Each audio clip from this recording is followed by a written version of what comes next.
Hello everyone, मैं हूं ममता माली। आप सभी देख रहे हैं सैनी एजुकेशन वीडियोस। आज हम पढ़ेंगे क्लास 10th मैथ्स एक्सरसाइज 4.2 जिसका क्वेश्चन नंबर 2 पढ़ेंगे।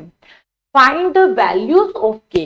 आपको क्या की वैल्यूज फाइंड करनी है for each of the following quadratic equation. एक क्वाड्रेटिक इक्वेशन दे रखी है जिसमें के की वैल्यूज फाइंड करनी है। तो they have two equal roots. और कब फाइंड करनी है? जब इक्वल रूट्स इक्वल होते हैं, यानी कि टू इक्वल रियल रूट्स होते हैं। ये फॉर्मूला आपको लगाना है, ठीक है। और टू इक्वल रियल रूट्स कब होंगे? जब वो जीरो के इक्वल होता है, यानी कि जो बी स्क्वायर माइनस 4ac की जो वैल्यू होगी वो जीरो के इक्वल होगी। ये बोला उन्होंने। पहले ही उन्होंने कुछ स्टेटमेंट दे रखा है, so that they have two equal roots, यानी कि आपको पहले ये फॉर्मूला अप्लाई करना है। ठीक है, क्वेश्चन स्टार्ट करते हैं। आंसर, ठीक है। सबसे पहले ए कितना है आपके पास? 2। बी कितना है आपके पास? के। एंड सी कितना है मेरे पास? 3। मुझे क्वेश्चन में एक तरीके से बी यानी कि के की वैल्यू फाइंड करनी है। ठीक है, अकॉर्डिंग टू द क्वेश्चन, जो क्वेश्चन में बोला है वही मैं अप्लाई करूंगी।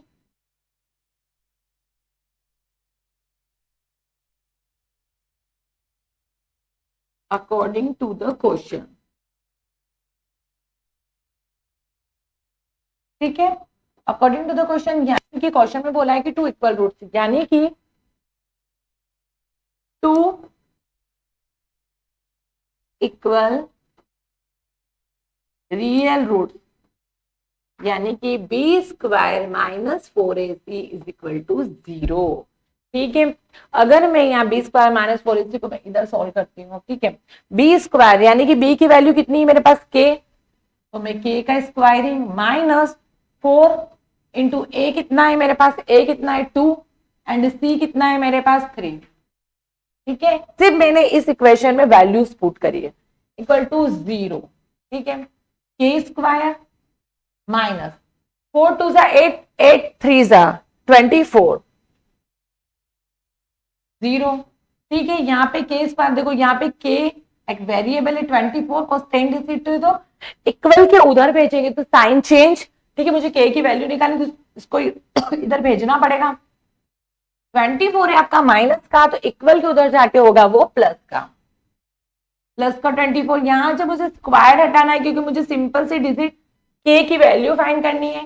स्क्वायर हटाएंगे तो 24 आपका रूट के अंदर जाएगा और 24 के फैक्टर्स करेंगे। 2 1 जा 2, 2 2 जा 4, 2 6 जा 12, 2 3 जा 6 एंड 3 3 जा। अब यहाँ पे देखो क्या ग्रुप बन रहा है? 2 2 का ग्रुप बनाना है। ये 2 का ग्रुप बन गया, बट 2 इसका ग्रुप नहीं बनता है, 3 का ग्रुप नहीं बन रहा है। तो जो ग्रुप बन चुका है वो लिखेंगे बाहर। ठीक है, तो रूट हटाते हैं तो क्या होगा? Plus minus. ठीक है, और जो ग्रुप बाहर आएगा वो 2, और जो अंदर ही बचेगा वो बचेगा आपका 6, यानी कि ये ग्रुप बच रहा है। इन दोनों का हो जाएगा मल्टीप्लीकेशन 3 और 2 का, तो 3 2 जा 6, और जो ग्रुप बन जाता है वो आ जाता है रूट के बाहर। जो नहीं बनेगा वो रूट के अंदर। प्लस एंड माइनस, तो के की वैल्यू क्या मिलेगी मुझे? एक प्लस की यानी कि 2√6 एंड एक मिलेगी मुझे -2√6। ठीक है, तो के की मुझे क्या दो वैल्यूज मिल गई, एक प्लस की एंड एक माइनस की। तो के क्वेश्चन के according to equal real roots का फॉर्मूला अप्लाई करोगे एंड क्वेश्चन को सोल्व करना है। इसका सेकेंड पार्ट देखते हैं। के एक्स ब्रैकेट में x minus 2 plus 6 is equal to 0। अब यहाँ पे देखो के एक्स जो होगा आपका वो मल्टीप्लीकेशन में, तो मल्टीप्लाई कर देते पहले। के x square minus 2 k x plus 6 is equal to 0। अब यहाँ पे मुझे क्या एबीसी की वैल्यू मिल जाएगी। ए कितना मिलेगा मुझे? के ए की वैल्यू मिलेगी मुझे के, बी की वैल्यू मिल रही मुझे -2 के, एंड सी मिलेगा मुझे प्लस का 6। इसके अकॉर्डिंग फॉर्मूला आपको सेम वही रूल अप्लाई करना है according to the question. According to the question क्या बोला है कि two equal real roots, two equal real roots. Formula क्या होता है अपना? B square minus 4ac is equal to 0 formula. ठीक है, according to the real roots. अब यहाँ पे क्या करना है आपको? बी स्क्वायर यानी कि बी -2 के का होल स्क्वायर -4 इंटू ए कितना है मेरे पास? के, एंड सी कितना है मेरे पास? 6 इज इक्वल टू 0। इसको इधर सोल्व करते हैं आप।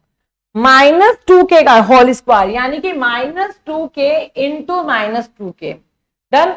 तो मल्टीप्लीकेशन में माइनस माइनस तो प्लस, और 4 और 4, 2 और 2 4, एंड k और k का स्क्वायर। ठीक है, ये इस तरीके से होगा। तो यहां पे कन्वर्ट होगा आपका, मैंने उधर स्पेशली किया 4k स्क्वायर, 4k स्क्वायर, साथ में क्या बच रहा है माइनस, और यहाँ पे देखो ये k है, पहले कांस्टेंट कांस्टेंट डिजिट का मल्टीप्लीकेशन करेंगे तो 6 4 जा 24, साथ में k बच रहा है इज इक्वल टू 0। ठीक है, अब यहां पे देखो आप क्या कॉमन ले सकते हो, ये आपका k है। ठीक है, अब यहाँ पे कॉमन क्या आएगा, देखो 4k 24 से डिवाइड हो सकता है, तो अगर मैं 4k बाहर लेती हूँ, कॉमन लेती हूँ, अंदर क्या बचेगा k माइनस। कॉमन कैसे लिया जाता है, हमेशा मैंने हर क्वेश्चन बताया, जो डिजिट होगी वो लिखोगे, जो कॉमन लेते हो उसका डिवाइडेशन दोगे 6 बार में, तो कितना आंसर आएगा, अंदर ब्रैकेट में कितना कॉमन लिया, मतलब अगर 4 कॉमन है अंदर कितना बचा 6, और k तो ऑलरेडी बाहर आ चुका है, तो 4k अगर कॉमन है अंदर कितना बचा है मेरे पास, k minus 6 is equal to 0। अब यहाँ पे देखो 4k को 0 के इक्वल ले लो, एंड k माइनस 6 को 0 के इक्वल ले लो। एक तरीके से देखो, यहाँ पे मैं डायरेक्टली भी आपको बताती, 4k यहाँ पे मल्टीप्लीकेशन में तो वो 0 के इक्वल जाएगा, तो वैसे भी 0 आंसर आएगा, और अगर इस तरीके से अलग अलग ग्रुप बना के करोगे तो भी 0 ही आंसर आएगा। ठीक है, तो यहाँ पे अगर डायरेक्टली अब इसको 0 के इक्वल भेजोगे तो भी 0 ही मिलेगा। तो 4k यहाँ पे देखो k 0/4 0, तो ये तो k की वैल्यू देखो वापस 0 ही मिली है इसमें। इसमें क्या होगा k 6 साइन चेंज, तो k की वैल्यू क्या मिलेगी आपको प्लस का 6, तो ये तो आपकी वेरिएबल नहीं होगी, k 6 जो होगा उसका आंसर होगा। ठीक है, तो दोनों क्वेश्चन में 2 पार्ट थे, दोनों ही करवा दिए हैं। आई होप आपको क्वेश्चन समझ आया होगा। नेक्स्ट क्वेश्चन नेक्स्ट वीडियो में पढ़ेंगे।